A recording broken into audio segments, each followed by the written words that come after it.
네, 여러분 안녕하십니까. 바로본TV 옴부즈맨의 김승재입니다. 속도를 내고 있는 대통령 탄핵 심판과 체포영장 재발부 관련 뉴스들이 많은 사람들의 관심을 모았던 한 주였죠.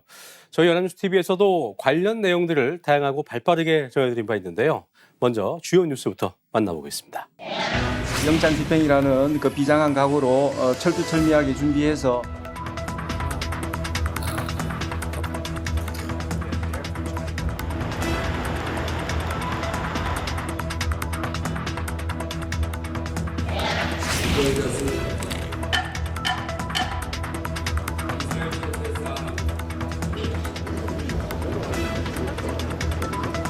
당초에서 논의를 하겠다는 의미입니다. 헌정 질서와 민주주의를 지켜내겠습니다. 국민 여러분들의 지지와 응원과 성원이 있었기 때문에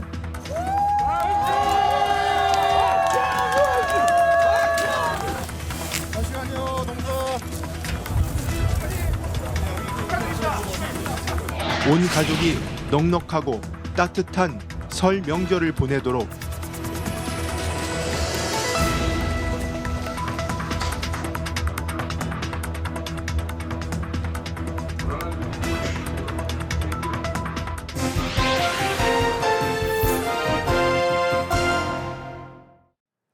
한 주간 보도 내용을 짚어보는 연합뉴스TV를 말한다 이문주입니다. 어느새 비상계엄 사태가 발생한 지 해가 바뀌고 한 달도 넘은 시간이 지났는데요. 이를 중심으로 지난주 연합뉴스TV에서 방송한 주요 내용들을 살펴보겠습니다. 지난해 12월 3일 밤 긴급 대국민 담화로 비상계엄이 선포되었습니다. 45년 만의 계엄령은 2시간여 만에 국회 결의안 의결로 다음날 새벽에 해제됐습니다. 결국 윤 대통령은 지난달 14일 국회 탄핵안 가결로 직무가 정지됐습니다. 취임 후 2년 7개월, 즉 대통령 임기 반환점을 간 넘긴 시점에 탄핵 소추가 된 것입니다. 이후 한덕수 총리가 대통령 권한대행을 맡았으나 헌법재판관 임명보류와 거부권 행사로 야당의 탄핵 대상에 올랐습니다. 13일 만에 다시 국정 운영의 기는 최상목 부총리 겸 기획재정부 장관에게 넘어갔습니다. 부총리가 대통령과 총리까지 대행하는 사상 초유의 사태가 현실화된 것입니다. 한편 윤 대통령에 대한 내란 혐의 수사도 전개되고 있는데 공조수사본부의 대통령실 압수수색 시도에 이어 법원에선 사상 처음 현직 대통령 체포영장이 발부됐고 고위공직자 범죄수사처가 영장 집행을 위해 관저에도 진입했습니다. 비상계엄 선포와 해제일 이후 한 달이 지난 시점에서 간략하게 사건을 돌아보는 보도였습니다. 대통령 직무정지부터 총리를 거쳐 현재 부총리가 권한대행을 행사하기까지를 정리하고 내란 혐의 수사에 대해서도 간략하게 정리했습니다. 덧붙여 조금 더 구체적으로 타임라인을 정리하여 자료화면과 함께 제공하였다면 좋았을 것으로 보입니다. 물론 아직 진행형인 사건으로 이 시간 이후에도 많은 소식들이 정리되어 전해질 텐데요. 보도에서 언급하였듯 사상 처음 현직 대통령 체포영장 발부 등 현재 보도가 향후 중요한 사료가 될 것임을 양지하여 보도한다면 좋을 것 같습니다. 다음은 체포영장 집행일의 모습을 전한 뉴스 특보 살펴보겠습니다. 고위공직자 범죄수사처는 해가 뜨기 전부터 윤석열 대통령 체포영장 집행 준비를 시작했습니다. 대치 장기와 가능성을 염두에 둔 듯 생수와 방한용품 등을 차에 실었을 뿐 아니라 사안의 중대성을 고려한 신속한 영장 집행, 관저 인근 집회 참가자들과의 충돌 최소화를 위해 평일 오전 이른 시간을 택한 것으로 보인다고 보도는 전했습니다.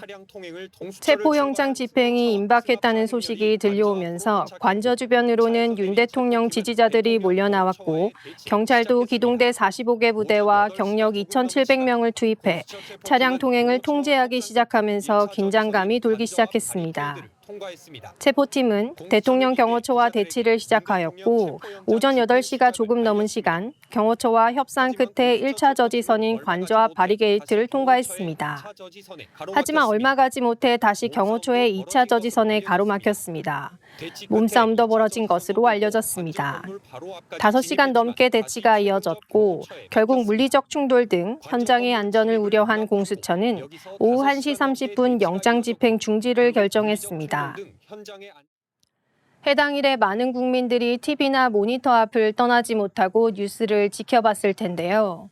집행 출발부터 많은 취재진이 생생한 현장을 실시간으로 전하기 위해 노력한 것으로 알고 있습니다. 본 보도뿐 아니라 집행 출발부터 중단, 그리고 중단 이후까지도 다양한 보도에서 구체적인 내용과 자료화면 등을 통해 그 도구가 전해질 정도였습니다. 본 보도는 5시간 반의 상황을 간략하지만 긴박함이 전해지도록 잘 정리했는데요. 구체적인 타임라인 정리는 물론 해당 시간에 맞는 현장감 있는 자료화면 등이 제공되었고 자료화면 역시 다양한 각도와 측면을 담아 생생함을 더했습니다. 다음은 제주항공 여객기 참사와 관련한 악성 댓글을 계기로 다시금 주목받는 준실명제에 대해 전한 뉴스프라임 보도 살펴보겠습니다. 최근 벌어진 제주항공 여객기 참사와 관련한 언론 보도에 도를 넘는 악성 댓글들이 달리고 있습니다. 유가족 대표가 악의적인 표현과 비방은 제발 멈춰달라고 호소하기도 했습니다. 네이버 다음 등 포털 사이트와 온라인 커뮤니티 운영진들도 모니터링과 차단에 노력하고 있습니다. 인격살인, 손가락살인이라고 불리는 사이버 명예훼손과 모욕은 비단 이번 참사의 일만이 아닙니다. 이 범죄로 검거된 건수는 2021년 1만 7천여 건, 2022년 1만 8천여 건, 2023년 2만 390건으로 증가세입니다. 이에 해결책으로 준실명제가 다시 주목받고 있습니다. 익명성이 악플 증가의 주된 원인으로 지목되고 있는 만큼 댓글 작성자의 전체 아이디와 IP 주소 등 신원을 확인할 수 있게 해야 한다는 겁니다. 이와 함께 본인 인증을 마친 회원만 글을 쓰게 하거나 몇십만 원 수준에 불과한 손해배상액을 현실화해야 한다는 조언도 나옵니다. 최근 벌어진 대형 참사에 온라인 악성 댓글이 끊이지 않고 있는데요. 이에 본 보도는 대안으로 준실명제에 대해 주목하여 전했습니다. 국가 애도기간을 운영할 만큼 국가적인 재난에 악성 댓글이 넘쳐난다는 사실은 사회적으로 논의가 필요할 만큼 심각한 문제라고 생각합니다. 본 보도는 그러한 부분을 제대로 지적하고 논의할 수 있는 대안까지 제공한 공론화 기능을 수행한 보도였다고 생각합니다. 다만 보도에서 다시 주목받고 있다고 언급한 만큼 준실명제가 주목받았던 부분을 간략하게 정리하여 덧붙였다면 더 도움이 되었을 것으로 보입니다. 준실명제는 지난 2000년대 후반부터 논의되고 있으며 최근에는 2021년 국회에서 관련 개정안이 발의되기도 하였으나 폐기된 바 있습니다. 향후에는 조금 더 구체적인 정보가 함께 전달된다면 시청자들에게 생각해 볼 수 있는 부분을 다양하게 제공할 수 있을 것으로 생각합니다. 다음은 이번 참사를 계기로 저가항공에 대해 보도한 뉴스 특보 살펴보겠습니다. 이번 제주항공 여객기 참사에 대한 정확한 원인이 규명되기 전이지만 LCC의 안전 역량을 전반적으로 되돌아봐야 한다는 목소리가 커지고 있습니다. 지난해 LCC가 고시한 여객기 한 대당 정비 비용은 에어부산 79억 원, 제주항공 53억 원 등으로 대한항공과 아시아나항공이 각각 116억 원, 124억 원인 것과 차이가 큽니다. 반면 여객기당 월평균 가동시간은 반대의 모습으로 지난해 3분기 기준 제주항공 418시간인 반면 대한항공은 355시간으로 집계됐습니다. 정비 인력도 문제로 항공기 한 대당 정비사 수는 대형 항공사의 경우 16명인 수준에 반해 LCC는 그보다 60% 정도 적은 10명 안팎에 그칩니다. LCC 업계가 정비 인프라와 인력 등 안전 분야 투자를 빠르게 늘려야 한다는 지적이 나오지만 현실적으로 대형 항공사의 예산을 따라잡기가 어렵다는 것이 업계 중론입니다. 이번 참사를 계기로 LCC 업계 전반을 돌아보는 좋은 보도였습니다. 정비 비용, 월평균 가동 시간, 정비 인력이나 정비 예산 등 다양한 측면에서 살펴볼 수 있었습니다. 더 구체적이면 좋았을 부분은 보도 중간에 인용된 전문가 인터뷰 내용인데요. 전문가는 지난 3년 동안 인력들이 채워지지 않은 상태로 운항이 진행되었다고 지적했습니다. 짐작컨대 코로나 시기에 있었던 구조조정 등이 그 공백의 배경이라고 생각되는데요. 이처럼 인력 부족의 배경에 대한 분석이 더 덧붙여졌다면 좋았을 것으로 보입니다. 다음은 전 세계의 주목을 받으며 공개된 오징어 게임 2와 관련하여 보도한 뉴스센터 살펴보겠습니다.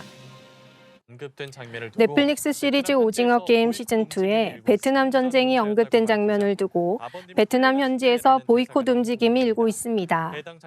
현지 매체 등에 따르면 베트남 당국은 오징어 게임 2에 대한 논란을 인지하고 영화법 위반 여부를 검토 평가 중이며 심의 결과를 곧 발표할 예정인 것으로 알려졌습니다.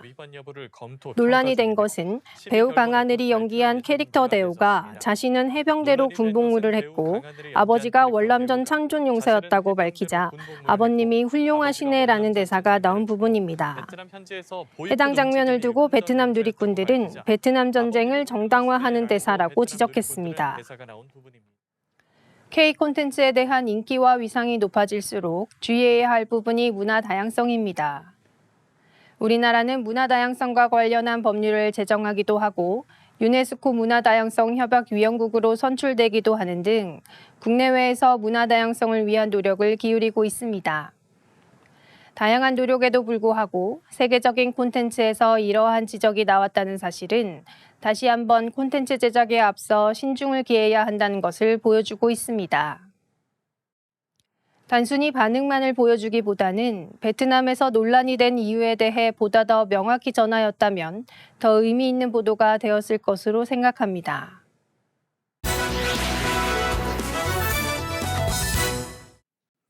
네, 이번 시간은 주말에 방영되는 제작 프로그램을 대학생의 시선으로 분석하고 평가해보는 시간이죠. 캠퍼스 TV 리포트입니다. 이번 주에는 성균관대학교 안서연 학생과 함께하겠습니다. 어서 오십시오. 안녕하세요. 네, 자 서연 학생 지난주에 어떤 프로그램 모니터링했습니까?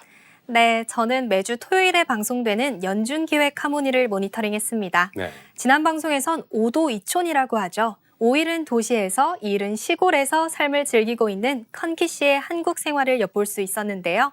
남편 동희 씨와 함께 꾸려나가는 부부의 5도 2촌 생활 화면으로 함께 만나보시죠.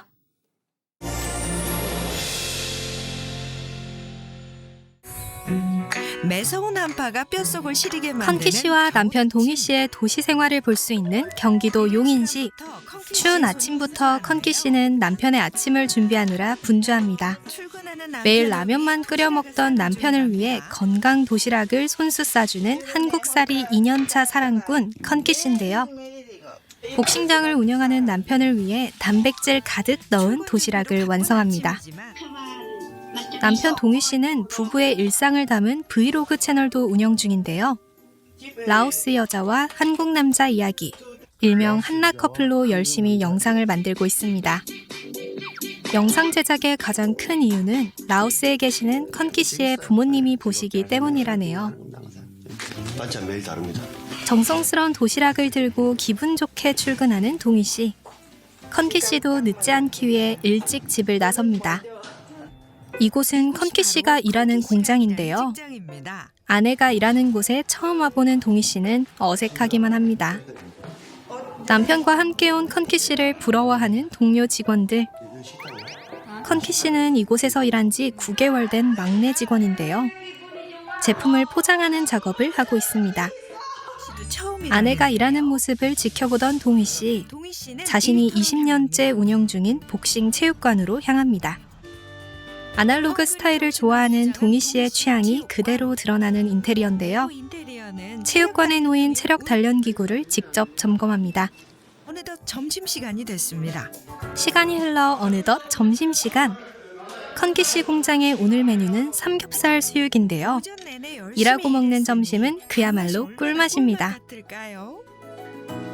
혼자가 아니라 동료들과 재밌게 이야기하며 보내는 행복한 시간. 미소가 만개합니다. 공장 동료들도 모두 칭찬하는 컨키 씨.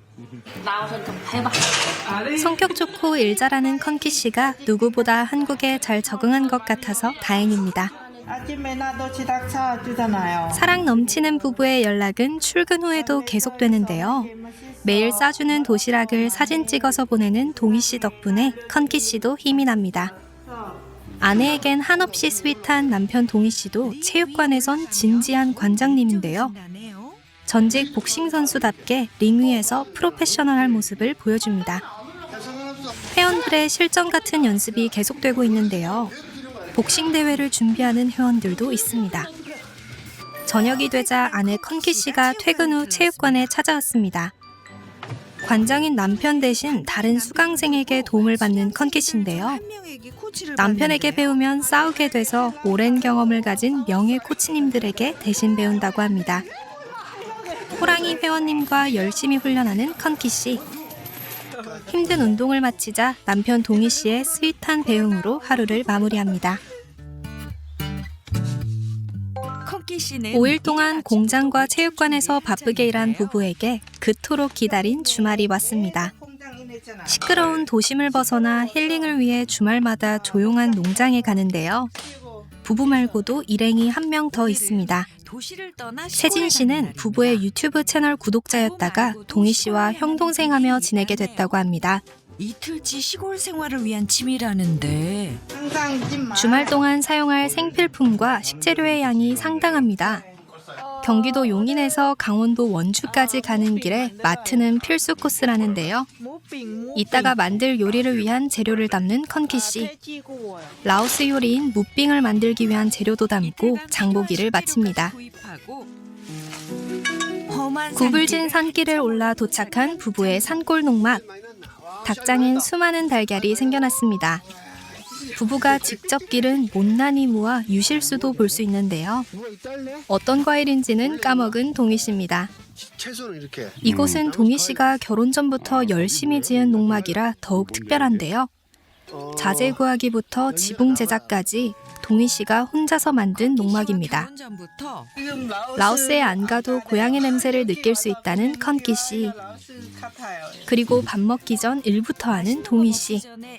도시에선 복싱 관장님이었지만 여기선 농부로 변신합니다. 열심히 경운기 시동을 켜는데요. 하지만 마음대로 되지 않습니다. 3번의 시도 끝에 경운기에 시동을 켜고 짐을 가지러 다시 내려가는 동희 씨. 용인에서부터 싣고 온 짐들을 경운기에 옮겨 다시 농막으로 옵니다. 사이좋게 무빙을 만들고 있는 부부. 무빙은 라오스식 돼지고기 꼬치구이인데요. 컨키 씨는 주말마다 농장에 오지 않으면 스트레스가 쌓인다고 합니다. 평일 동안 바쁜 도시 생활을 하다 시골에 오면 힐링 그 자체라는데요. 잠시 후 반가운 손님이 찾아왔습니다. 채널 구독자이자 농사 전문가로서 부부를 도와줬다고 하는데요. 노릇노릇 구워지는 꼬치구이와 맛있게 끓고 있는 된장찌개까지 부부의 시골 밥상이 완성돼 갑니다. 첫 만찬.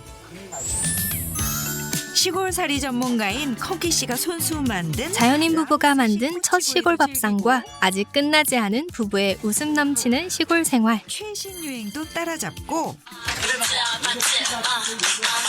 다음에 이어질 이야기들을 소개하며 방송은 마무리됩니다. 시골살이. 다음 주에 계속됩니다. 자, 모니터링한 내용 잘 봤습니다. 서현 학생 이번 연중기 하모니 보면서 컨키 씨의 오도이촌 생활을 봤잖아요. 네. 어떤 게 가장 와닿았어요? 네, 저도 가끔은 온전히 자연을 느낄 수 있는 캠핑을 좋아하는데요. 이 캠핑하는 동안에는 정신없이 지나가던 도시에서의 시간이 천천히 흘러가는 기분이 들더라고요.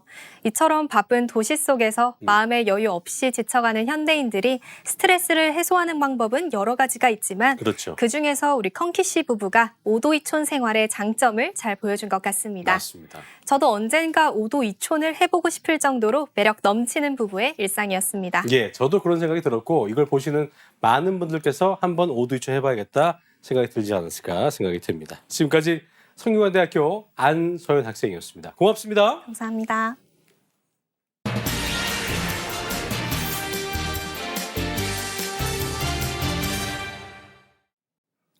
네, 국민들에게 큰 충격과 슬픔을 안겨다준 제주항공 여객기 참사의 희생자 모두가 가족의 품으로 돌아갔습니다. 하지만 사고 원인 파악과 책임 소재 규명 등 쉽지 않은 과제가 남아 있습니다.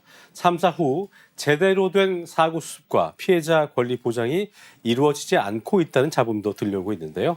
오늘 TV와 비평에서 관련 내용 자세히 짚어보겠습니다. 도움 말씀에 국가공무원 인재개발원 김진숙 교수와 함께하겠습니다. 어서 오십시오. 네, 안녕하세요. 네. 자, 지금도 생각을 하면 마음 한켠이 참 아려오고 쓰려오는 사고였습니다. 네. 발생한 지 2주가 지났는데요. 초기에는 일단 사고 원인에 집중을 했다면 이후에는 사고 원인 규명에 관한 보도가 많았습니다. 네. 먼저 이번 사고에 대한 주요 언론 보도의 흐름부터 정리를 좀 해보죠. 네, 이제 사고 직후에 참사 직후에 이제 사고의 원인으로 비행기와 새떼가 이제 충돌하는 네. 이른바 버드 스트라이크 때문에 랜딩 기어가 작동하지 않았을 것이라고 추정했는데요. 그렇죠. 언론에서는 이외에도 다른 사고의 원인은 없는지 여러 의문점을 지적했습니다.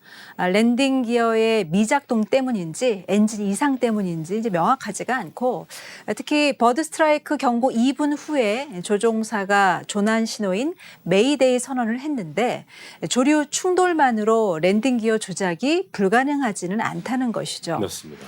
하지만 이제 최근 보도를 보면 이번 사고가 인재일 가능성이 높다고 전하고 있습니다.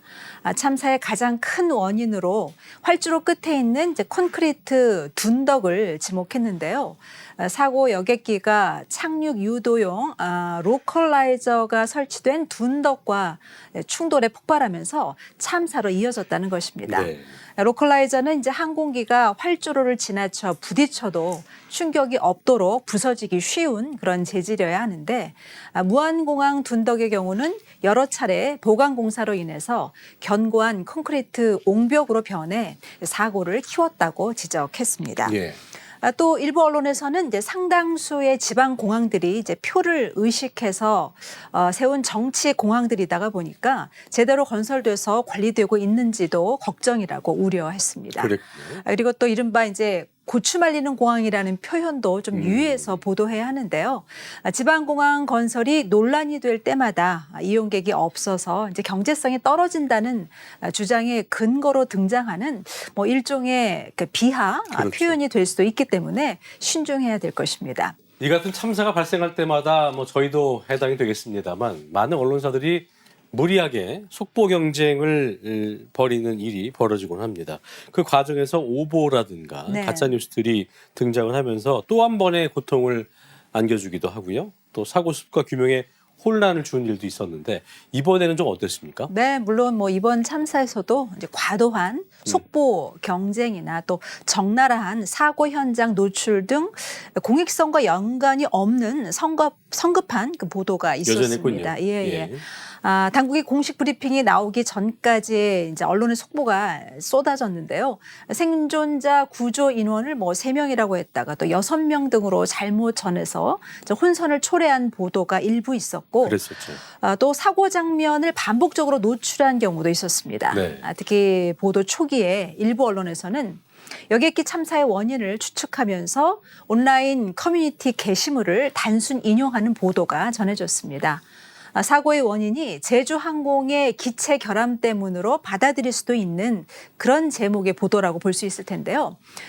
툭하면 엔진 결함, 예견된 사고였나? 제주항공 직원의 글에 주목해야 된다. 이런 식입니다. 그랬군요. 이제 사실을 왜곡할 수 있는 추측성 보도라고 볼 수 있겠죠.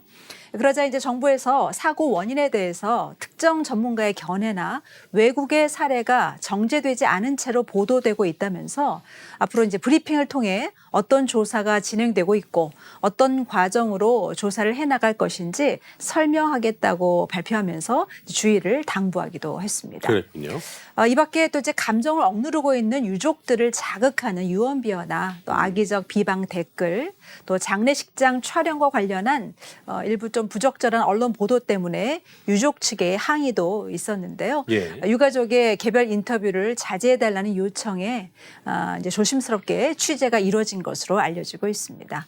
많은 언론들이 피해자와 유가족들의 마음 아픈 사연들을 보도하기도 했었는데 이 과정에서 뭐 앞선 얘기에서 연장선상이 되겠습니다만 유가족들의 동의 없이 취재를 한다거나 지나친 너무 깊게 파고들어서 사생활 보도가 좀 이어지면서 유가족들이 자제를 호소하기도 했었습니다. 네. 피해자 관련 보도에서의 문제점과 유의할 점 정리해 볼 필요가 있을 것 같습니다. 네, 재난 보도를 할 때 이제 언론에서는 사실 사고 수습에 지장을 주는 행위를 절대 해서는 안 되고 특히 피해자와 유가족의 명예나 사생활을 보호하는 일은 당연한 책무라고 볼 수 있습니다. 예. 예, 이번 사고는 워낙 뭐 큰 참사이다 보니까 기자들도 조심스럽고 유족들은 뭐 말문을 잃을 수밖에 없는 상황이었죠.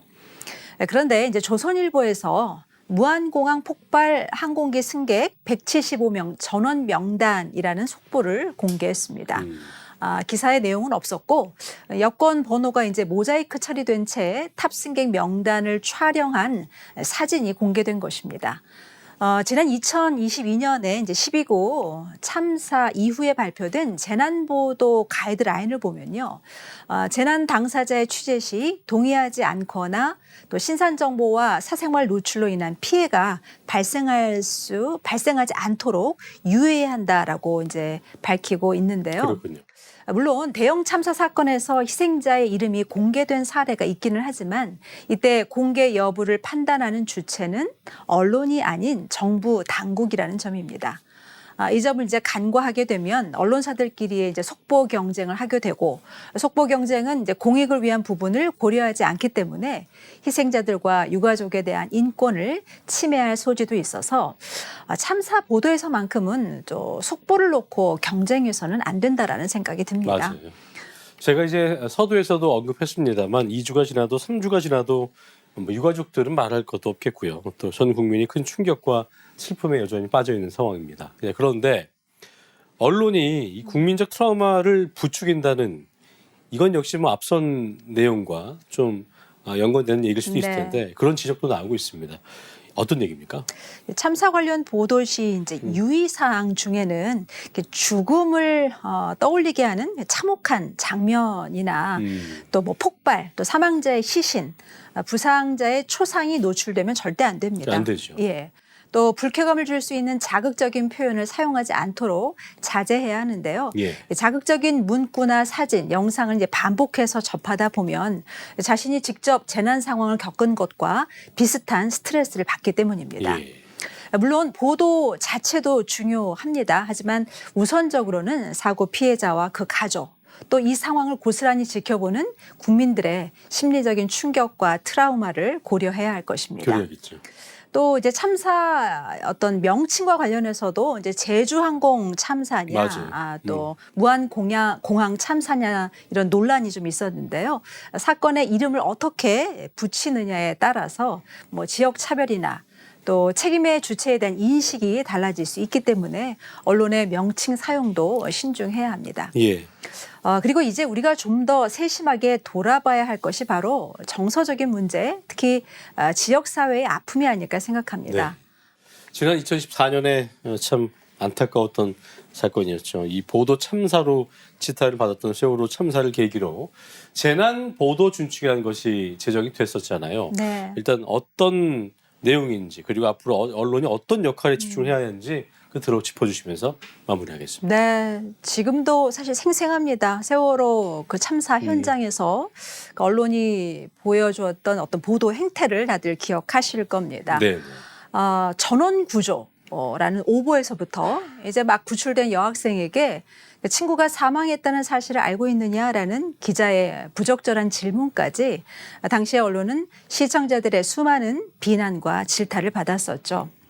재난보도준칙 2장 11조에 보면 피해 규모나 피해자 명단, 또 사고 원인과 수사 상황 등 중요한 정보에 관한 보도는 책임 있는 재난관리 당국이나 또 관련 기관의 공식 발표에 따르되 공식 발표의 진위와 또 정확성에 대해서도 최대한 검증해야 한다라고 명시되어 있습니다. 예. 이번 참사 현장에서는 그 공항 벽면에 이제 재난보도 준칙 준수 요청 안내문이 이제 붙어 있었다고 그랬다고요? 하는데요. 예. 예. 언론의 시험대가 된 이번 여객기 참사 보도는 이제 과거보다 분명히 각성된 점도 있지만 사고 원인과 수습에 있어서는 섣부른 예단이나 또 단편적인 추정 등이 여전히 문제점으로 지적되고 있습니다. 진실 규명과 또 책임자 처벌, 재발 방지 등 무수히 많은 과제가 있겠지만 무엇보다 중요한 것은 희생자와 유족의 입장에서 상황을 바라보는 언론의 자세가 아닐까 생각해 봅니다. 네, 언론이 교육해야 할 내용까지 국가공무원 인재개발원 김진숙 교수와 함께했습니다. 오늘 말씀 고맙습니다. 네, 고맙습니다. 저희 옴부즈맨 제작진은 여러분들의 소중한 의견들을 기다리고 있습니다. 방송을 보시고 느낀 소감을 연합뉴스 TV 홈페이지 내 시청자 게시판이나 SNS로 보내주시면 됩니다. 저희는 다음 주 시간 다시 인사드리죠. 여러분 고맙습니다.